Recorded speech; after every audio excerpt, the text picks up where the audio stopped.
ባለፈው ሰይፉ የኃይሌ ገብረስላሴን ፊት ይዞ የተፈጠረ ሰው ያቀረበ። ሰውየው ኃይሌን እንዳገኘው ወንድሜ ብሎ እንደ በረኛ ተጠመጠመበት። ኃይሌም ወል እንግዲህ በ40 ደቂቃ ውስጥ ለሚኩራ ደርሰ ከተመለስህ ወንድሜ መሆንህን እቀበላለሁ። የወሎ መንፈስ አድናቂ ነኝ። ስለ ወሎ ሲነሳ ይቺ ወግ ትዝ ትለኛለች። አንድ ሼኪና አንድ ቄስ ወደ መስጊድ እየሄዱ ነው። ምንም አገሩ ወሎ ቢሆን ቄስና ሼኪ ባንድ ላይ ወደ መስጊድ ሊሄዱ አይችሉም ልትሉኝ ትችላላችሁ። እሺ በቃ ቄሱ ሼሁን ወደ መስጊድ እየሸኘው ነው። እንዲያው ምን አጨቃጨቀኝ? ቄሱና ሼኩ ወደ ገበያ እየሄዱ ነው። የድሮ ሰው ብዙ ጊዜ ሐቀኛ ነው። ልቀደድ ካለ ግን ቀደዳውን የልብስ ስፌት ማህበራት ራሱ ተባብሮ አይሰፋውም። ባለፈው ከአንድ አባቴ ኩያ የሆነ ሰውዬ በኑሮ ውድነት ዙሪያ በሚዲያ ምን ሲል ሰማሁት?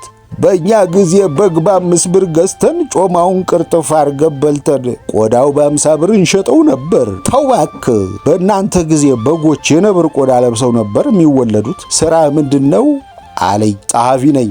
የመዝገብ ቤት ነው? ገላመጥኩት። ስንት ልጆች አሉ ሲል ቀጠለ። አልወለድሁም። ያልወለድክበት ምክንያት ምንድነው? ከግብረ ሥጋ ታቅቤ ስለምንወር ነው። ቡና ጠጣ። አሁን ጠጣው። ግድ የለህም ጠጣ። አልጠጣም። የይርጋ ጨፌ ቡና ነው። ለምን የይርጋ ዱባ ላይ አይሆንም? አልጠጣም ካልኩ አልጠጣም።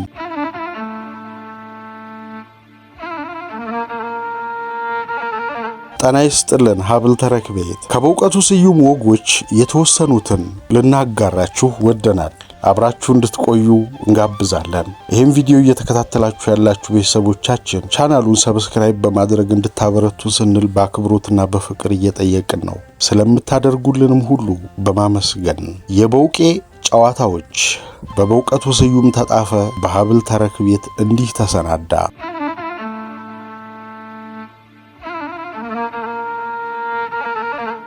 ሰሞንኛ ጨዋታ። ትላንትና ቀለል ያለ እራት ለመብላት ፈለኩ። እናም ባጫ ህንፃ ውስጥ በሚገኘው የአማራ ባንክ ቅርንጫፍ ጎራ ብዬ በርከት ያሉ 200 ብሮች ሸመጠጡ። ምግብ ቤት ገብቼ ምግቡ አላግባብ ውድ ከሆነብኝ ሂሳብ ለማካካስ ብዙ ነገሮች እጠቀማለሁ። ለምሳሌ ሬስትሩም ገብቼ ለረጅም ጊዜ ቆያለሁ። ባጭሩ ሬስትሩምን ርስትሩም አደርገዋለሁ። ያን ቀን ወደ ቤተ ሰገራ ወሽን ቤቱ ስራመድ መብራት ድርግም አለ። ከግማሽ ሰዓት የፈጀ ዘለግ ያለ ሽንት ሸንቼ ሳበቃ እያፏጨሁ ስወጣ የጽዳት ሰራተኛዋ ሴቶች ሽንት ቤት ውስጥ መሽናትህ የሚያሳፍር ነው አለችኝ። በዚህ ጨለማ ኪሽን ውስጥ ባለ መሽናቴ ልታደንቅኝ ይገባል ስላት ፈገግ አለችልኝ። ግን ጨለማ ከሆነ ፈገግታዋ እንዴት ሊታየኝ ይችላል? ሰው ምን ይለኛል አይባልም። ባጭር ጊዜ የሌለ ተመቻቸን እና መጨረሻ ላይ ቁጥርሽ ስንት ነው ስላት የጫማዬ ወይስ የወገቤ ብላ ስለመለሰችልኝ አጥብቆ ደበረኝ። ድብርቴን ለማባረር የሚከተሉትን 2 ቀደዳዎች አስታወስኩ። ጓደኛዬ ባለፈው ለአለቃው የሞተር መኪና አደጋ ስለደረሰብኝ ዛሬ መምጣት አልችልም ብሎ ለአለቃው መልእክት ሰደደለት። አለቅየው ይገርማል፣ ዛሬ በጀት መዝጊያ ስለተቃረበ በመስሪያ ቤታችን ውስጥ ሰርፕራይዝ ፓርቲ አዘጋጅተን ነበር። ለሰራተኞች ዳጎስ ያለ የገንዘብ ስጦታም አሰናድተናል። እንዲሁም ዳጎስ ያለ መቀመጫ ያላቸው ሴቶችም ፓርቲውን ያደምቁታል። በዚህ ዝግጅት ተሳታፊ ባለመሆንህ የተሰማኝ ደስታ ማለቴ ሐዘን ወሰን የለውም። ለማንኛውም ነፍስ ይማር ሚን እግዚአብሔር ይማርህ ብሎ መለሰለት። ግብዣው በመጦፍ ላይ ያለ ረፍት የጠየቀው ጓደኛዬ እንደቆሰለ አርበኛ በ2 ወንድሞቹ ግራና ቀኝ ተደግፎ ከቻለ። አለቅየው እንዳየውም ምን አለ? እያመመው መጣ። ብዙ ጊዜ የሰይፉ ሾውን ስመለከት የራሴን ፈጠራ ነስነስ አረግበታለሁ። ባለፈው ሰይፉ የኃይሌ ገብረስላሴን ፊት ይዞ የተፈጠረ ሰው ያቀረበ። ሰውየው ኃይሌን እንዳገኘው ወንድሜ ብሎ እንደ በረኛ ተጠመጠመበት። ኃይሌም ወል እንግዲህ በ40 ደቂቃ ውስጥ ለሚኩራ ደርሰ ከተመለስህ ወንድሜ መሆንህን እቀበላለሁ። ሰውየው እሺ አውቶቡስ ሊያዝ ወይስ ራይድ ትጠሩልኛላችሁ? በመጨረሻ የዲኤንኤ ምርመራ ተደርጎ ውጤቱ መጣ። ሰውየው በምርመራው መሰረት ወንድምህ መሆኔ ተረጋግጧል። የሆነ ነገር አታካፍለኝም? ኃይልሽ ነገ ቢሮ ብቅ በልና የህይወት ልምዴን አካፍልሃለሁ። 2 አቦሌ ከማውቃቸው ሰዎች መካከል በነውጠኝነቱ ወደር የሌለው አቦሌ ነው። ከብዙ ጊዜ በኋላ አንድ የጫማ መሸጫ ቤት ውስጥ ሳገኘው ገረመኝ። በፊቱ ያለው ውስብስብ ሰንበር የቀለበት መንገድ ይመስላል። ግንባሩ ላይ የብረት ቦክስ ጠባሳ አለ። ግራ ጉንጩ ላይ የሴንጤ ጭረት ይታያል።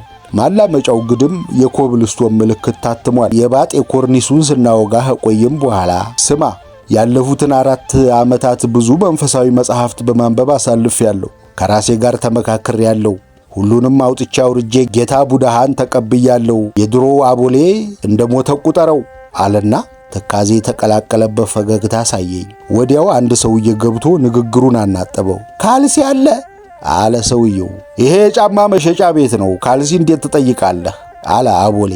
ጫማ ቤት ካልሲ መጠየቅ ምን ነውር አለው? ኬክ ቤት ገብቼ ካልሲ የጠየቅኩ አስመሰልከው እኮ። አቦሌ ሰውየውን ትክ ብሎ አየው። አስተያየቱ የ9 ቡዳ አስተያየት ድምር ነው። ከዛ ቡጢውን ጨበጠ፣ ከንፈሩን ነከሰ፣ ከገዛ ኃይሉ ጋር ታገለ። በመጨረሻ በረዥሙ ተነፈሰና እባክህ ለግልና ለአካባቢ ሰላም ሲባል ተፋታኝ አለው። ሰውየው መለስ ብሎ ወጣ። እውነትም ተለውጠሃል አልኩት። ቀላል ተለውጫለሁ። ከ2 ዓመት በፊት ቢሆን ይሄን ሰውዬ ጎድኑን እንዳሮጌ ሳጠራ ጠርምሸለት ወህኒ ወርጄ ነበር። ወህኒ ወርጄ 2 እስረኛና 1 ዘበኛ መግደሌ አይቀርም ነበር። እባክህ ከሚል ቃል ጋር የተዋወቅኩት በቅርብ ነው። ጌታ ኢየሱስ እንደ ርግብ የዋህ እንደ እባብ ብልህ ሁኑ ይላል። ይቅርታ አድርግልኝና እኔ በዚህ ሕዝብ ላይ ብልህ ልሆንበት ምኞት የለኝም። እኔ እንደ ርግብ የዋህ እንደ ሰርከስ እባብ ገራም ነኝ። እንዲህ ተለውጠህ ማየት ደስ ይላል አልኩኝ፣ ልቤ ተነክቶ። ክንዴ ላይ የነበረው ንቅሳት ትዝ ይልሃል አለኝ። ደቁ ሰው የሚለውን አልኩ እየሳኩ። አዎ ባለፈው ታቱ የሚሰራው ልጅ በጠባዬ አዲስነት ተገርሞ ቁን ወደ ጉ ቀይሮልኛል። ጌታ ቡድሃ የተመሰገነ ይሁን አልኩት። አሜን። አቦሌ ጫማ ቤቱን በጊዜ ዘግቶ ወደ አንድ ግሮሰሪ ሄደን ትንሽ ቀማመስን። ስራ ፈልግልኝ፣ ይሄ ስራ አይመጥነኝም አለ አቦሌ ካገባደደ በኋላ ሁለተኛውን ቡትሌ። ምንድነው ችግሩ ስል ጠየቅኩት። ጫማ ሊለኩ ጫማቸውን ሲያወልቁ ከካልሲያቸው የሚፈልቁት ጨረር አስመረረኝ። ሳስበው የአፍንጫ ካንሰር ሳይዘኝ አልቀረም። የአፍንጫ ካንሰር የሚባል ነገር ከሌለ በእኔ ጀምሯል። ይህን ያህል ተወኝ ባክህ። አንዳንዴ ሳስበው ላለፉት ኃጢአቴ ቅጣት ይሆን እላለሁ አለና ተከዘ። ትንሽ አሰብኩና በሰኔ 6 ብሔራዊ ቲያትር ማቀርበው ሾው አለኝ። ደህና ዝግ ከዘጋው ቦዲጋርድ አድርጌ ቀጥረሃለሁ አልኩት። ቦዲጋርድነት አልፈልግም። አንተም የኢትዮጵያ ሕዝብ ስለሚወድህ ቅጥረኛ ጠባቂ አያስፈልግህም። ከፊትህ ያለው ስጋት እርጅናና በሽታ ነው። ደም ብዛትና ጉብጠትን ደግሞ በቦዲጋርድ አትመክታቸውም አለና ተፈላሰፈ። ሌላ ምን ስራ ልሰጥህ እችላለሁ? ለምን መኪና ገዝተህ ሾፌር አታረገኝም? ቀለል ያለ ቴስላ ግዛ፣ እኔ እሱን እሾፍርልሃለሁ። መንጃ ፍቃድ አለህ? መንጃ ፍቃድ ባይኖረኝም ማሽከርከር ይችላለሁ። እሱም አይሆንም ገገምኩ። አቦሌ 9ኛውን ቢራ ጨለጠና እንዲህ አለ። የመንጃ ፍቃድ ትምህርት ቤት ያለው ጎረቤት አለኝ። መንጃ ፍቃዱን ዱቅ እንዲያደርገው እለማመጠዋለሁ። እምቢ ካለ 35 ጥርሱን አራግፍለታለሁ። 3 ኑሮና ብልሃቱ። የወሎ መንፈስ አድናቂ ነኝ። ስለ ወሎ ሲነሳ ይቺ ወግ ትዝ ትለኛለች። አንድ ሼኪና አንድ ቄስ ወደ መስጊድ እየሄዱ ነው። ምንም አገሩ ወሎ ቢሆን ቄስና ሼኪ ባንድ ላይ ወደ መስጊድ ሊሄዱ አይችሉም ልትሉኝ ትችላላችሁ። እሺ በቃ ቄሱ ሼሁን ወደ መስጊድ እየሸኘው ነው። እንዲያውም ምን አጨቃጨቀኝ፣ ቄሱና ሼኩ ወደ ገበያ እየሄዱ ነው። ቄሱ አይዋ እንዲያው በሰማይ ቤት ከክርስቲያንና ከእስላም ማን ይኮነን ይመስልሃል ብሎ ጠየቀ። ሼሁ ትንሽ ካሰበ በኋላ እንጃ ብቻ ተሁለት አንዱ አሩን የሚበላ ይመስለኛል ብሎ መለሰ። በተወሳሰበው ማህበራዊ ህይወታችን ውስጥ የኔ መንገድ ብቻ ነው መዳኛ ብለው የሚያምኑ ሰዎችን ያህል አደገኛ የለም እንጃ ይመስለኛል የሚሉና ለሌላው ዕድል የሚሰጡ በእውቀታቸው ላይ ትንሽ ጥርጣሬ ነስነስ የሚያረጉ ሰዎች ይስማሙኛል። አሁን መፈላሰፉን ትቼ ልዝቡን ላውጋችሁ። ስሙኝማ የድሮ ሰው ብዙ ጊዜ ሐቀኛ ነው። ልቀደድ ካለ ግን ቀደዳውን የልብስ ስፌት ማህበራት ራሱ ተባብሮ አይሰፋውም። ባለፈው ከአንድ የአባቴ ኩያ የሆነ ሰውዬ በኑሮ ውድነት ዙሪያ በሚዲያ ምን ሲል ሰማሁት? በእኛ ጊዜ በግ በ5 ብር ገዝተን ጮማውን ቅርጥፍ አርገን በልተን ቆዳው በ50 ብር እንሸጠው ነበር። ተው እባክህ፣ በእናንተ ጊዜ በጎች የነብር ቆዳ ለብሰው ነበር የሚወለዱት። በቀደም አንዱ ዝንጥ ያለ ሬስቶራንት ውስጥ ሽሮ ይበላል። ሽሮ የቀረበለት እጀታ ባላት ድስት ነው። ድስቲቱ የሸክላ ጭልፋ ትመስላለች። እንብላ አለኝ።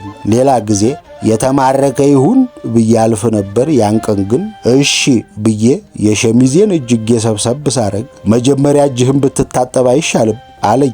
ንዴትና ተማጽኖ በተቀላቀለበት ድምፅ መታጠቢያው የት ጋር ነው አልኩት። ከሬስቶራንቱ ትወጣና አስፋልቱን በዝግታና በትዕግስት ታቋርጣለህ። ከፊት ለፊት ካለው ሕንፃ 4ኛ ፎቅ ላይ አሪፍ መታጠቢያ ቤት ታገኛለህ። ከአስፋልቱ ፊት ለፊት ያለው ሕንፃ እኮ ተሰርቶ አልተጠናቀቀም አልኩት። ግድ የለህም አስፋልቱን እስክታቋርጥ ያጠናቅቁታል። እሺ እዛ ገብቼ ታጥቤስ? ታጥበህ ወደ ቤትህ ሂድ። የኑሮ ውድነቱ ሰውን ስስት ብቻ ሳይሆን ብስጭትም ለቆበታል። የሆነ ክለብ ውስጥ አንዱ ጎጃምኛ ሲዘፍን ታዳሚው ጸጥ ብሎ ያዳምጣል። እኔ ነሸጥ አርጎኝ ከወንበር የተነስቼ ክንዶቼን ፈርከክ አርጌ መንቀጥቀጥ ጀመርኩ። ዘፋኙ ያበረታታኛል ብዬ ሳስብ ዘፈኑን ገታ አርጎ የሚከተለውን ጣለብኝ። ወንድም በኔ ዘፈን ብብትህን እያናፈስክ ነው። 4 ግሽበት አዲስ አበባ እየሰፋች ነው። ከጥቂት ዓመታት በኋላ በአዲስ አበባ አስተዳደር ባንኮቨር ክፍለ ከተማ ነዋሪ የሆኑት አቶ በእውቀቱ የሚል ነገር መስማታችን አይቀርም። አያት ወደሚባለው ሰፈር ብቅ ካሉ የፈረስ ጋሪ፣ ባጃጅና ዘመናዊ መኪና ትከሻ ለትከሻ እየተጋፉ ሲያልፉ ያሉ። በአንድ ከተማ ውስጥ 3 ክፍለ ዘመኖች ጎን ለጎን ይራመዳሉ። ሀብታሞች በሀብት ከላይ ሀብት ጭነዋል። ድሆች የባሰ ድሃ ሆነዋል። የዛሬ 3 ዓመት የአንድ ሆቴል ባለቤት የነበረው ሰውዬ ዛሬ 3 ቅርንጫፎች ከፍቷል። የዛሬ 3 ዓመት መጽሐፍ የሚያዞረው ልጅ ዛሬም መጽሐፍ አዟሪ ነው።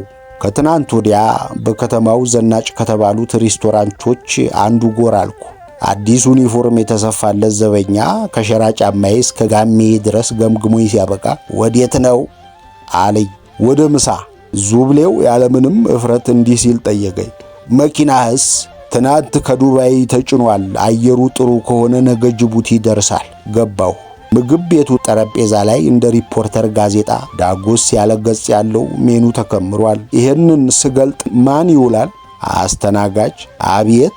ግማሽ ሽሮ ግማሽ ቲማቲም ከስንግ ቃሪያ ጋር ስንት ሺህ ብር ነው? በማግስቱ ከአስፋልቱ ዳር ያለይ በቆርቆሮ የተከበበች መናኛ ምግብ ቤት ሄድኩ። ድንች ጥብስ በሚጥሚጣ ተበላ። የጀበና ቡናም ደርሷል። ጥቂት ሰዎች በሰማያዊ ፕላስቲክ በርጩማ ላይ ተደርድረው ካጠገቤ ተቀመጠ ሰውዬ በወሬ ጠመደኝ። ንግግሩ ሳይሆን በካቲካ ላይ የተመረዘ ትንፋሹ እጄም ባፌ አስጫረኝ። ሥራ ምንድነው አለኝ። ጸሐፊ ነኝ። የመዝገብ ቤት ነው? ገላመጥኩት።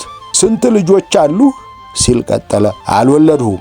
ያልወለድክበት ምክንያት ምንድነው? ከግብረ ሥጋ ታቅቤ ስለምኖር ነው። ቡና ጠጣ። አሁን ጠጣው። ግድ የለህም ጠጣ። አልጠጣም።